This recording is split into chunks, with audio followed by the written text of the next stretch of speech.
Challenging the champions, शायद ये series शुरू होने से पहले हमने ये नाम दिया था, लेकिन ये जो चैलेंजर्स थे ये शायद उतने चैलेंजिंग साबित नहीं हो पाए। इंडिया ने सेकंड टेस्ट मैच में न्यूजीलैंड को 372 रन के बड़े रनों के अंतर से हरा दिया है और फाइनली ये जो पहली सीरीज है वर्ल्ड टेस्ट चैंपियनशिप खत्म होने के बाद उसको इंडिया ने घरेलू इस सीरीज को 1-0 से जीत लिया है। मेरे साथ इस पूरे मैच के एनालिसिस करने के लिए मेरे साथ जुड़े हैं मेरे क्रिकेट कॉरेस्पॉन्डेंट शुभान चक्रवर्ती। शुभान, स्वागत है आपका। शुभान, सबसे पहला सवाल, हाउ विल यू डिस्क्राइब, आप कैसे डिस्क्राइब करेंगे शानदार मैच को? पहले मैच में उन्होंने काफी रेजिस्टेंस दिखाया बट 33 साल का वो जो लंबा इंतजार था वो भी कंटिन्यू चल रहा है और न्यूजीलैंड नहीं जीत पाई। इंडिया को होम घर पे हराना तो मतलब एक नामुमकिन सी बात हो चुकी है। लास्ट 2012 में हारी थी, उसके बाद से ये 14वां सीरीज़ है जो जहाँ पे ये लोग कंसेक्यूटिव टेस्ट में जीते हैं, तो वो डोमिनेशन दिखता है।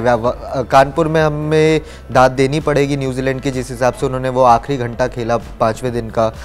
रचिन रविंद्र और अजाज पटेल ही थे वहाँ पे, और पर मुंबई में इंडिया टीम का एक डोमिनेशन दिखा होम में कि आपने ड्रॉ कैसे कर लिया हमारे साथ।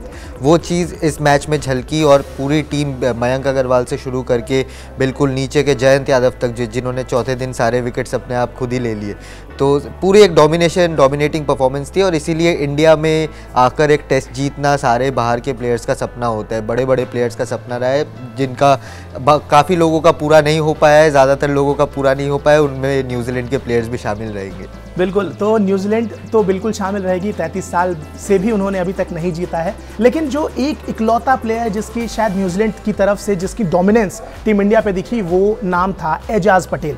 एजाज पटेल एक हिस्ट्री बनी क्योंकि टेस्ट मैच का इतिहास शायद बहुत लंबा है और इसमें ऐसा बस तीसरी बार हो रहा है कि किसी एक खिलाड़ी ने 10 के 10 विकेट अपने नाम किए हैं। कितनी खास रहेगी ये मेमोरी उनके लिए आफ्टर नोइंग द फैक्ट कि न्यूजीलैंड ये मैच हार गया है?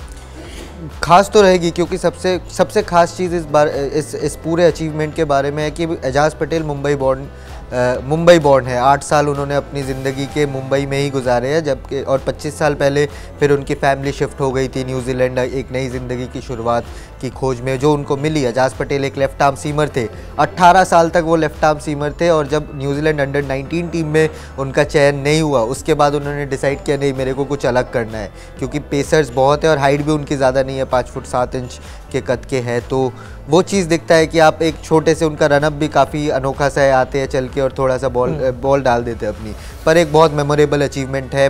क्रिकेटिंग बुक्स में उन्होंने अपना नाम हर पूरे, जब तक क्रिकेट खेली जाएगी एजाज पटेल का नाम रहेगा, जैसे कि जिम लेकर और अनिल कुंबले का नाम लिया जाता है इस रिकॉर्ड के बारे में। उन्हीं के साथ एजाज पटेल भी शामिल हो गए और बहुत अच्छी रिलेंटलेस गेंदबाजी की है। टिम साउदी ने शायद 22 ओवर डाले थे और हाईएस्ट उसके बाद था Ajaz Patel 42 over first innings में, तो दर्शाता है कि मेहनत की है और उस मेहनत का फल मिला है। किसी न किसी ने स्क्रिप्ट लिखी होगी और जिसने भी लिखी होगी अच्छी स्क्रिप्ट लिखी होगी। बिल्कुल, मुंबईकर को मुंबई की पिच बहुत ज़्यादा रास आई। लेकिन एक और प्लेयर है जिसके लिए ये सीरीज़ काफ़ी खास रही, इंडियन प्लेयर, ऑब्वियसली हम इंडियन प्लेयर की बात कर रहे हैं, एंड रविचंद्रन अश्विन।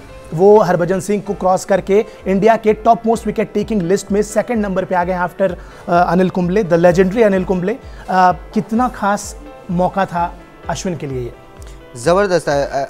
अश्विन को आप जितने टेस्ट, एक टेस्ट जा रहा है और अश्विन बेहतर से बेहतर गेंदबाज बनते जा रहे हैं। इस टेस्ट में भी जिस हिसाब से उन्होंने बॉलिंग की, मेरे हिसाब से अश्विन से बेटर स्पिनर इस पिच में नहीं था, और मैं एजाज पटेल इंक्लूडेड बोल रहा हूँ, क्योंकि जिस हिसाब से वो प्लान करते हैं एक विकेट को कि आप बाहर आप ऑफ स्पिन डालते रहे, सटल सा, आपको कैरम बॉल नहीं दिखेगी, लेग स्पिन नहीं दिखेगा, बट सटल सा एक चेंज आता है कि जब बॉल पड़ के सीधी हो गई, उसमें सारे बैट्समैन मात खा जाते हैं। और जिस हिसाब से वो एक चार्ट आउट करते हैं अपने सह बॉलर्स के साथ, अक्षर पटेल हो या जयंत यादव हो या 2 पेसर हो, अश्विन किसी भी टीम के अगेंस्ट किसी भी कंडीशन में मस्ट है। मैं अभी भी हैरान हूँ कि वो इंग्लैंड में कैसे नहीं खेले एक भी मैच।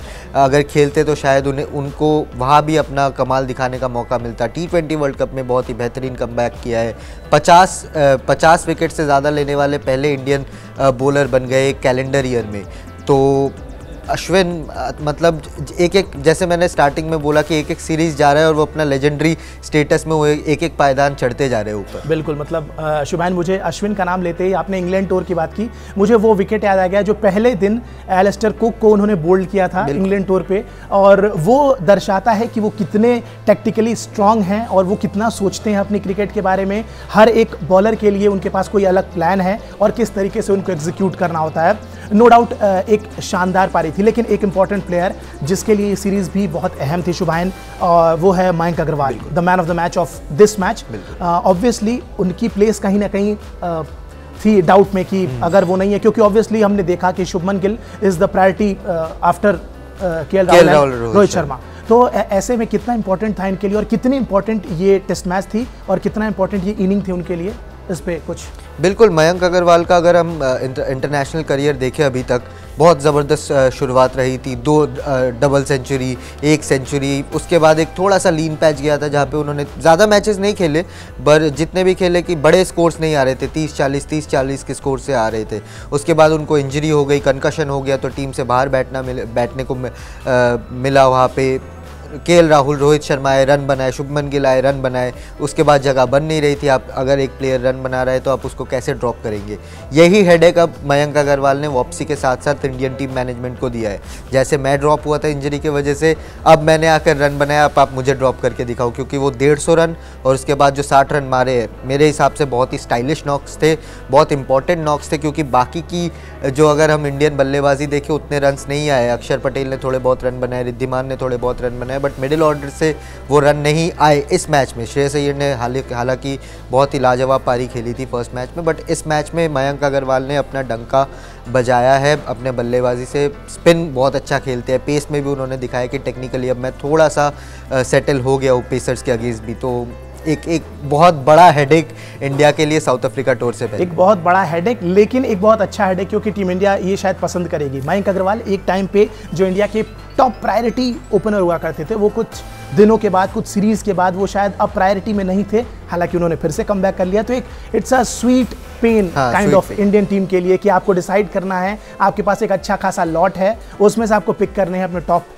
ओपनर्स। एनीवेज, ये सीरीज जो थी वो काफ़ी शानदार थी टीम इंडिया के लिए। शुभान, जो एक इम्पॉर्टेंट पॉइंट है, इम्पॉर्टेंट एस्पेक्ट है कि इस ओमिक्रॉन के माहौल में, ओमिक्रॉन जो काफ़ी साउथ अफ्रीका से ही निकला और टीम इंडिया साउथ अफ्रीका जा रही है टूर करने, साउथ अफ्रीका के पर्सपेक्टिव से ये कितना इंपॉर्टेंट है और टीम इंडिया के लिए कितना बड़ा एक रिस्क फैक्टर है, इस पे आप क्या कहेंगे? साउथ अफ्रीका की अगर हम बात करें तो क्रिकेट साउथ अफ्रीका के लिए ये सीरीज़ काफ़ी इंपॉर्टेंट थी, क्योंकि पहले भी 2 टीम्स ने अपनी सीरीज़ कैंसिल कर दी थी। इंग्लैंड भी उनमें से एक टीम थी, और ये जब बड़े टीम्स के साथ आप होस्ट करते हो तो आपका रेवेन्यू मॉडल फिर से थोड़ा सा संभलता है।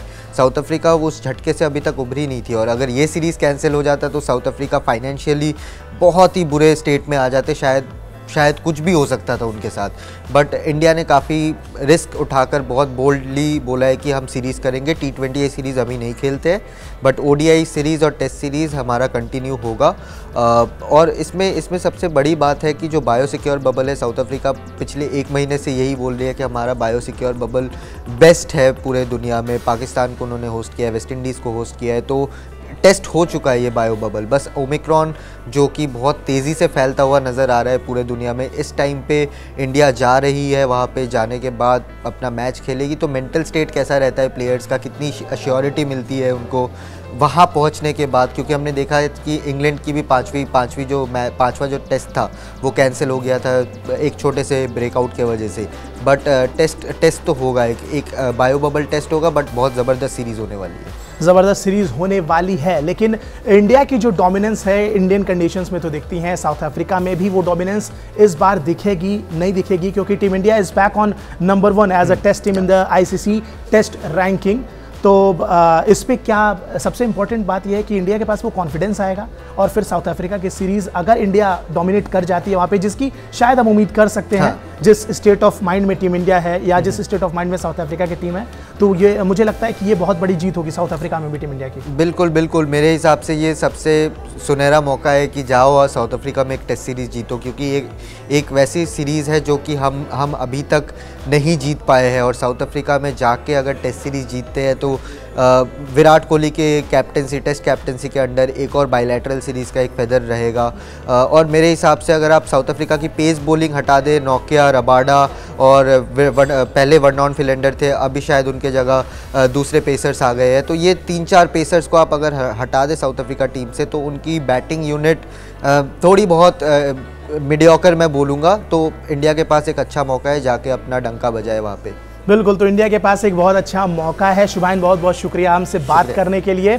न्यूजीलैंड की सीरीज़ शानदार रही। टीम इंडिया ने 1-0 से चैलेंजर्स को बड़ी आसानी से हरा दिया है और पहले मैच में वो रेजिस्टेंस दिखी, लेकिन शायद दूसरे मैच में वो बिल्कुल ही हताश हो गए। स्पेशली शायद विलियमसन के ना होने का इम्पैक्ट हो या जो भी फैक्टर हो, लेकिन एजाज फैक्टर उनके लिए बहुत अच्छा काम कर गया।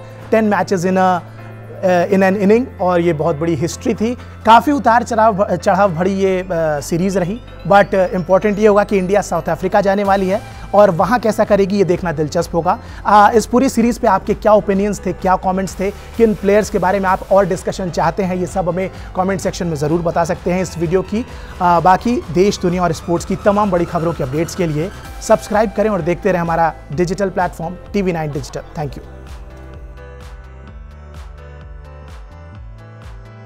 देश बनता है अपने नागरिकों से, ऐसे नागरिक जो अधिकार के साथ कर्तव्य पर भी ध्यान दें, जो सच्चाई का आदर करें लेकिन असत्य से लड़ना भी सीखें, जो सिर्फ जानकार न बने बल्कि जागरूक भी रहें। इस काम में TV9 डिजिटल है आपका मददगार लगातार, ताकि आप भीड़ का हिस्सा न बने बल्कि राह दिखाएं भीड़ को। देखते रहिए TV9 डिजिटल।